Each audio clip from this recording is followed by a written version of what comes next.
তো যুবকদের এই জিনিসটা খুব খারাপ লাগে, উদাসীনতার এই ব্যাপারটা। আল্লাহ সুবহানাহু ওয়া তাআলা কোরআনুল কারীমে বলেন যে আফা হাসিবতুম আন্নামা খালাকনাকুম আবাসা, তোমরা কি মনে করেছো বা তোমরা কি মনে করেছিলে যে ওয়া আন্নাকুম ইলাইনা লা তুরজাউন, মানে তোমাদেরকে আল্লাহ অনর্থক সৃষ্টি করেছেন এবং তোমরা আল্লাহর কাছে ফিরে যাবে না, তোমাদেরকে আল্লাহ ফিরাই নেবে না, ওনার কাছে ফিরতে হবে না, তোমরা ভাবছো? মানে 20 বছর বয়স, তোমার ঘুম আসলে ঘুম আসে, 2 দিন জেগে থাকতে চাইলে জেগে থাকতে পারো, হ্যাঁ, বল করতে পারো, ক্রিকেট খেলার সময় বল করতে পারো 60 কিলোমিটার বেগে, ফুটবলে কিক দিলে যে গোলকিপারে ধরো ওর হাত লাল হয়ে যায়, গরম হয়ে যায় তোমার কিকের পাওয়ারে, হ্যাঁ, তুমি এক দৌড় দিয়ে বুলেটের গতিতে যা হুন্ডার কাছে রেস দিতে পারো, সাইকেলের আগে দৌড়াইতে পারো, হ্যাঁ, আস্তে করে লুকিয়ে থাকা জাম্প দিয়ে যায় বিড়াল ধরতে পারো, পাখি ধরতে পারো, হ্যাঁ, রাতের 2টা বাজে কাউরে ভয় পাও না, প্রেমিকার ঘরের সামনে যে শার্ট খুলা তুই বাহিরে বিড়ালে ব্লেড দিয়ে হাত কেটে এলাম, এগুলো বলতে পারো, চ্যালেঞ্জ দিতে পারো। তুমি একটা কিছু না, হ্যাঁ, তুমি একটা কিছু। মহিলা মেয়ে বয়স 15, 16, 18, 20, 22 বছর পর্যন্ত তো কিছু করে না।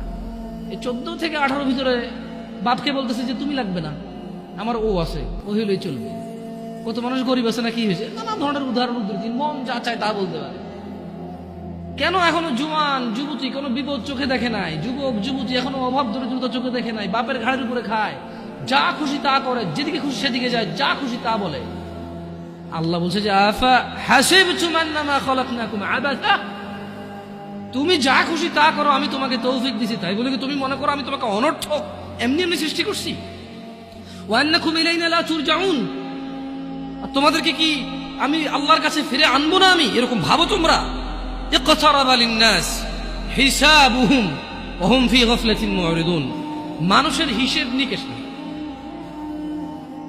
প্রবলেমটা কোথায়? প্রবলেম হচ্ছে আমাদের বিবেক বুদ্ধি কোন জায়গায় নামছে। আমরা অসুস্থ মানুষের ব্যাপারে বলি, দিব্যি বলি না রে প্রচুর অসুস্থ, বা ইদানিং আর সুস্থ হয় না, এগুলো মারা যাবে। মানে আমাদের কাছে মনে হয়েছে মানুষ অসুস্থ হইলে মরে, আমরা কনফার্ম হয়ে গেছি মানুষ বুড়ো হইলে মরে, আমরা কনফার্ম হয়েছি মানুষ অ্যাক্সিডেন্ট হইলে মরে, আমরা কনফার্ম হয়েছি মানুষ অসুস্থ হইলে মরে, আমরা কনফার্ম হয়েছি মানুষ ক্রিটিক্যাল সিচুয়েশনে মরে। এমনি এমনি যে মরে যেতে পারি এটা আমরা মানে ইমানে রাখি না। আমাদের কাছে মনে হয় যে মৃত্যুর একটা সিস্টেম আছে, মানে এটা আমি হব, জোয়ান হব, বুড়া হব, চুল দাড়ি পাকবে, তারপরে মরবো, আমি যে এনি টাইম মরে যেতে পারি এটা। আপনি দেখেন আমাদের মধ্যে যারা আমরা জোয়ান আছি, আমরা কিন্তু কেউ বলি না হ্যারি ভাই যে কোনো সময় মারা যেতে পারি রে।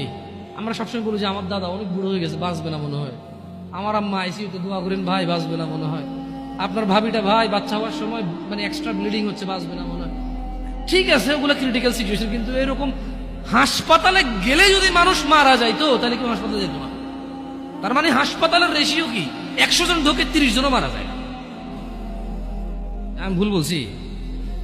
প্রতি 100 জন যারা আজকে হাসপাতালে গেছে 20 জন মারা যাবে এদের মধ্যে। তার মানে যত মানুষ মরে হাসপাতালের বাইরে মরে।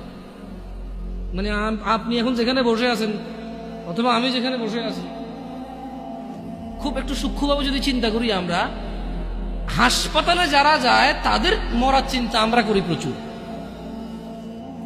অথচ হাসপাতালে 5% মানুষও মরে না। একজন ডাক্তার 1 মিনিটের রুগী দেখে, আমি চিনি লাকসাম উপজেলার, নাম বললাম না, তার শিশু ডাক্তার,